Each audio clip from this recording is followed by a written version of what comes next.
I took a walk in the woods. I love being out in the wild. The racket that nature makes when it's left alone. I live near a very large, state-protected forest, and while it's not exactly legal to do, sometimes I go along trails that aren't mapped. I've lived here my whole life. I know this area well. I'm used to going out and getting lost. Though with GPS it's hard to get really, truly lost. It's relaxing. I find myself in places that I've never been. I don't find it eerie or intimidating. With my new job, I haven't had as much time to go out as I'd like. Adult life brings along things more important than strapping on my pack and wandering out into nature. A can of bug spray and a book or two. This weekend,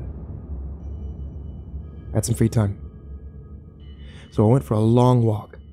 I live in the Northwest, and if you've been in the woods here, you know how dense the undergrowth gets in the summer, but it's fall right now, and while it's certainly still jungly out there, it's not impassable like it can be at the height of the growing season.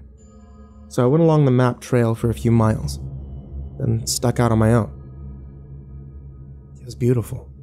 The trees were on fire with bright orange leaves, a carpet of them, and already fallen. They crunched under my feet in an entirely satisfying way.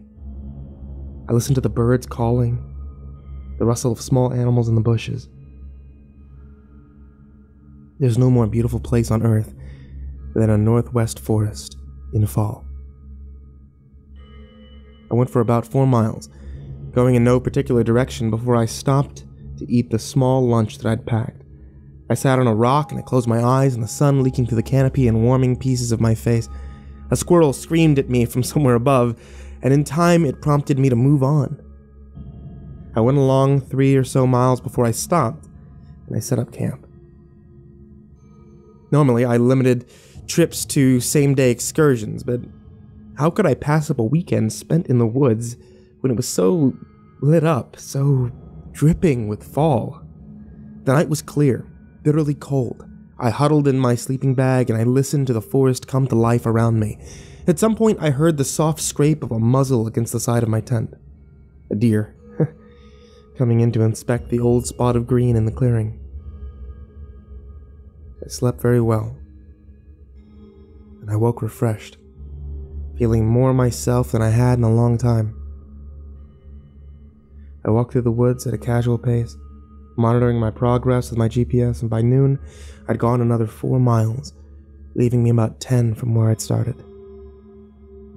Far from home, far from the noise and bustle and ant-like stupidity of a modern life, so it was a surprise when I stepped on something and I heard the unmistakable snap of plastic shattering.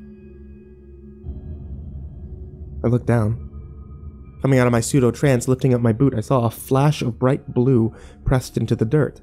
I bent down, I picked it up, the cap of a ballpoint pen, now broken into several pieces. I looked up, I glanced around. Litter isn't uncommon. See, we're a generally filthy species, but I'd rarely found it so far out here before.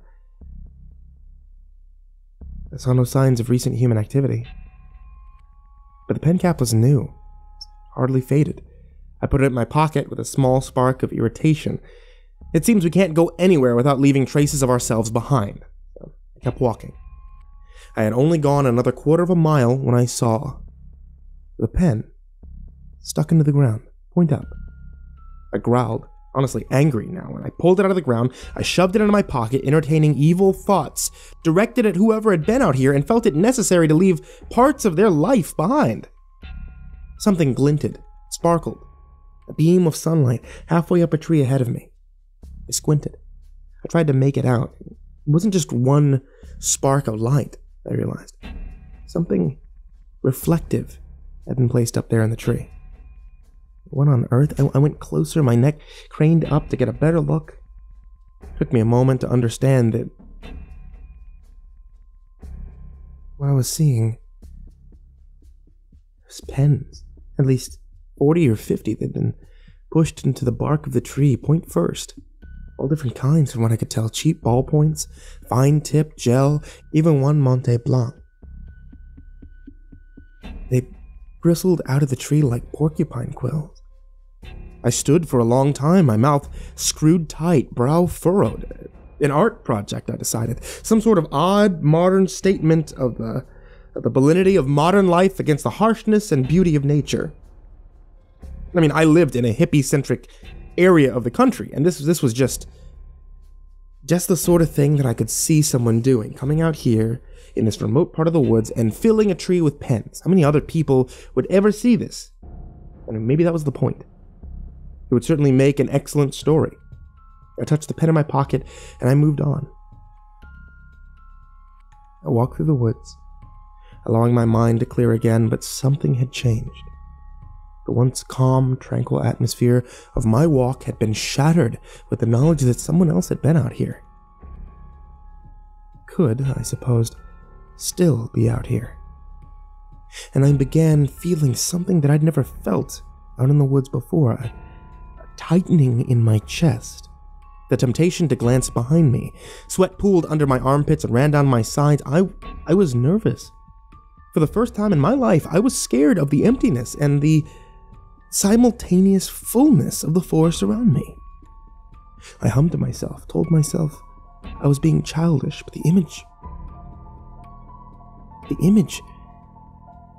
kept coming back. A hippie, their hair and long dreadlocks, lugging a bag full of pens into the middle of the woods, following the exact non-trail I'd taken to end up here, so far from anything. How had they gotten that far up the tree? I imagine them scrambling up with a home-cooked device, using a hammer to pound the pens into the bark, the sound echoing around, slamming into the tree and ricocheting off like bullets. That more than anything disturbed me, the sound of a hammer in the wilderness.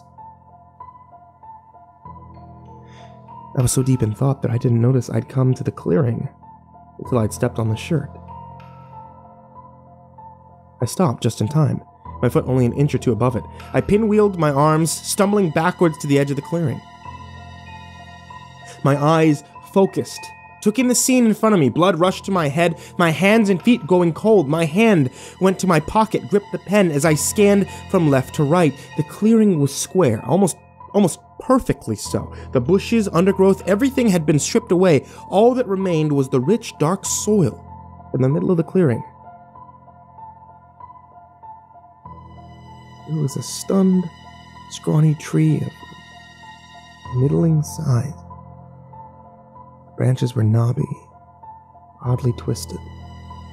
Beginning at the edge of the clearing where I now stood, a spiral pattern had been created, winding around many times until it ended at the foot of the strange tree.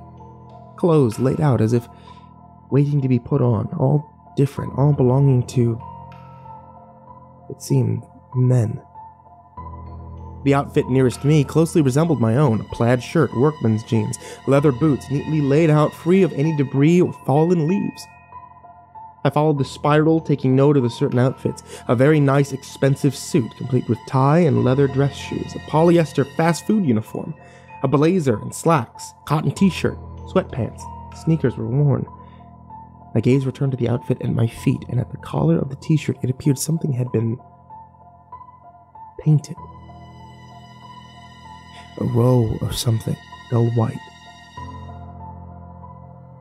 I bent down. The popping out of my knees caused my heart to leap. I reached out, brushed one of the white things before recoiling with a startling yelp. Teeth. Teeth pressed into the dirt. The molars still had bits of food in the creases. The teeth were in order, evenly spaced in a horrible grin. The roots had been pressed into the soil, ensuring that they would not be easily disturbed. I stood, gingerly stepped into the clearing and walked along the spiral. Every outfit was complete, with teeth. All evenly spaced, all accurate down to the last canine. As I got closer to the tree, shivering with a primal fear and dreadful fascination that I'd never known, I began to hear a humming. It vibrated through the air and into the small bones of my ear. I could feel it deep in my head, in the darkest part of my brain. It was coming from the tree. I stood in front of it, carefully avoiding the cotton long-sleeve shirt at the base. The top of the tree was only a few feet above my head, and I was able to clearly observe the strange, shriveled seed pods on the tips of the branches. I'd never seen anything like them. Upon closer inspection, it seemed that they were almost impaled upon the points of the skinny, shriveled branches. One near my eye level was thicker than the others, more ripe. I reached out to touch it. The surface of it erupted, exploding out towards me in a fury of humming and buzzing. I cried out, flinched backwards, and felt the brush of wings against my hand. I looked at the seed pod, now clear of flies, and saw that it was not a seed pod at all. No, it was a tongue. One end ragged as if ripped by force. The flies began to return, crawling over the surface, lapping at the liquefying tissue. They clambered over one another in a frenzy, their awful wings humming and burrowing into my ears, my head. It felt as if my head was coming apart. The buzzing got louder, and I felt a stinging sensation on my stomach. I stumbled back, my vision tunneling, and all I could hear was the resonating thrum of the flies. I slipped on a shirt. I could feel the teeth under my foot, and I ran. I ran out of the clearing, crashing through the woods, but still I could feel the flies. No matter how fast I ran, I couldn't hear anything but the buzzing of the flies. I screamed, and my head ripped apart inside, and I fell. I could feel thousands of tiny legs crawling over my face, into my ears. I blacked out, and I shrieked into all-consuming rumble and thrumming of flies. I woke up much later. How much later, I couldn't tell. I was on the trail, inside of the entrance of the woods. I couldn't remember getting here, could not remember my desperate flight through the woods that would have taken me back to where I'd started. I picked myself up, the scratches covering my face and arms burning. And I limped back to my car. I drove home in a daze. I entered my apartment, heard from some distance the meowing of my two cats, angry about my late arrival and offended by their bowls that had been left empty for a few hours. I fed them to pacify them. I stripped my clothes off, dropped into a warm bath, and I fell asleep.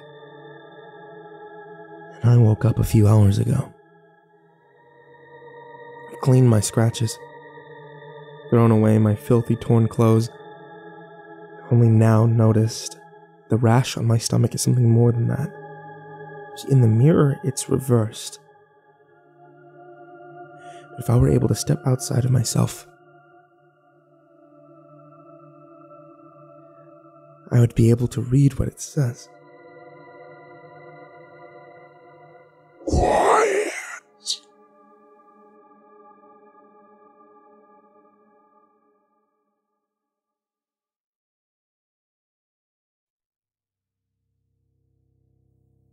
Hey there kids, it's me, MrCreepyPasta. I hope you enjoyed tonight's story, and thank you all for listening. Please help support the channel at patreon.com/MrCreepyPasta, and make sure to tune in for new horror stories every Tuesday, Thursday, and Saturday night. Many of the horror authors that I've worked with throughout this channel have all come together to work on one big book series, the CreepyPasta Collections Volume 1 and 2. Check them out on Amazon or at any local bookstore near you. Thanks for listening, kids, and sweet dreams.